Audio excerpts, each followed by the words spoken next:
All right, let's begin with Ms. Sheborah Thomas. Was she housed already? Yes, ma'am. All right, we're going to do her non-present then, and she is charged with capital murder. The victims are under 6 years of age, 2 separate charges. Officers were flagged down by a witness who indicated that the defendant told him that she had just killed her children.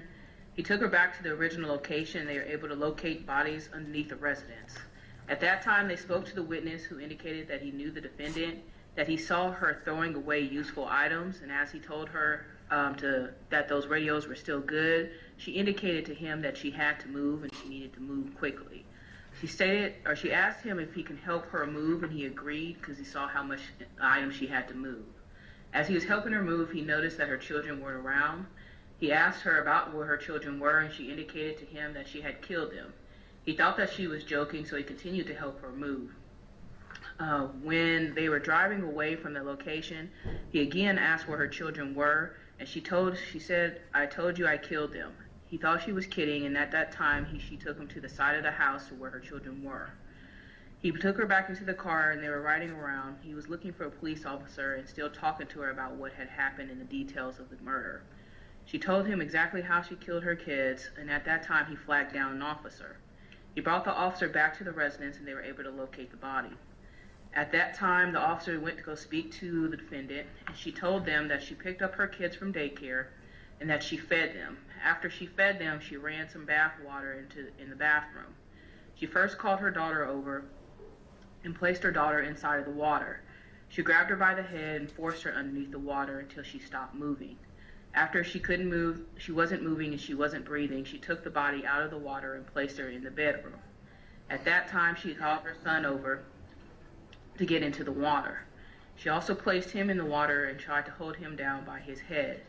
He began to struggle and grabbing her hand, and at that time she continued to force his head underneath the water until he stopped struggling and stopped moving. She placed his body next to his sister's on the bed. That same day, she placed them in a black trash can behind the house. The following morning, that Sunday, she went to work to go see if she can get her check because she knew she had to leave the location. Her job wouldn't let her get her check soon, so she came back to the house. The next morning, she tried to bury the bodies underneath the house. At first, she tried to use her hand and some wood to dig a hole, but the bodies weren't fitting in there quick enough. Indicated she could not cover the bodies because the hole wasn't deep enough. So at that time, she decided that she was going to roll the bodies underneath the neighbor's house. After she rolled the bodies underneath the neighbor's house, she went back inside and started packing her belongings because she knew she had to leave the location. What is the date for the offense? The age or the age of the? Both, the date and the age of the children. She indicated that she did this on August 12th, 2016. One of the children was age, I believe, 7, and the other one was age 5. I have that correctly. They're both filed under 6 years of age, but they're obviously multiple.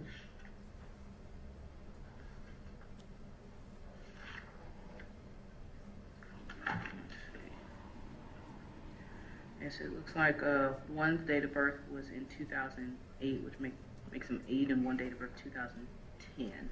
So I don't think they're under the age of 6. I just did they think they filed as capital due to the nature. Yes, ma'am.